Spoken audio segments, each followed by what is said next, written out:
Good morning. It's a real privilege to bring the devotion this morning, and I want to start by sharing what we did at our last C group meeting. As part of the welcome and icebreaker, everyone had 30 seconds to bring something from the room that they were joining us from, and in another 20 seconds they were going to share with us what it was and why it was important to them.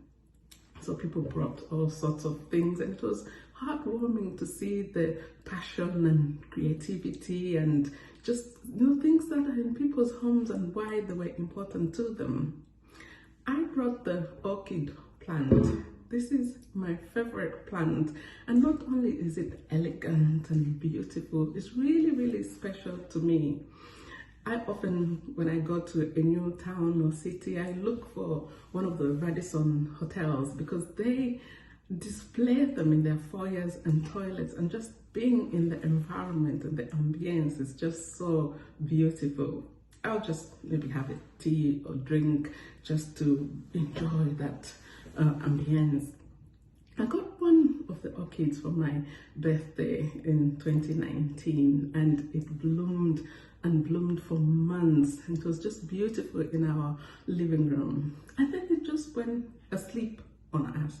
It just sort of died, and we didn't see anything happening from it, and we're wondering what is wrong. And this had happened before, and I remember one orchid that we nearly threw away, and then boom, it started blooming again.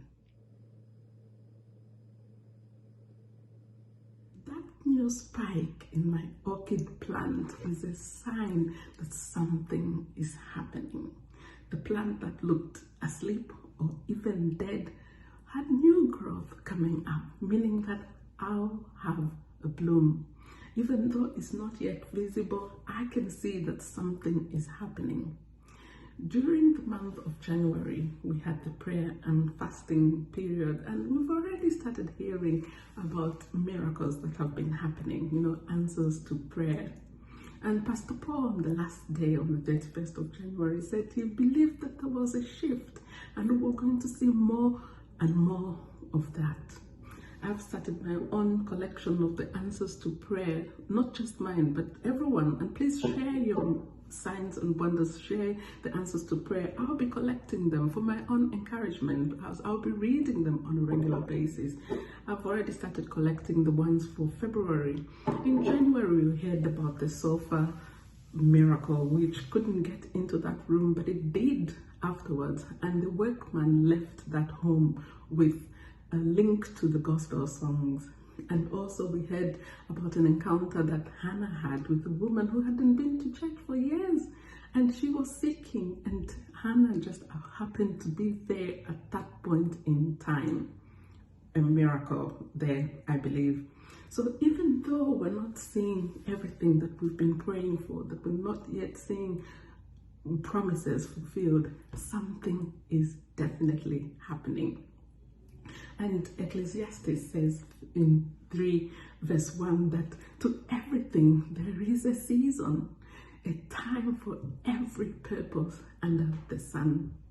And equally in Galatians chapter 6 verse 9, it says, "And let us not grow weary in doing good, for in due season we shall reap a harvest if we do not lose heart." So let's not be fearful or discouraged. Let's keep on walking in the light. Let's keep on praying in the Spirit.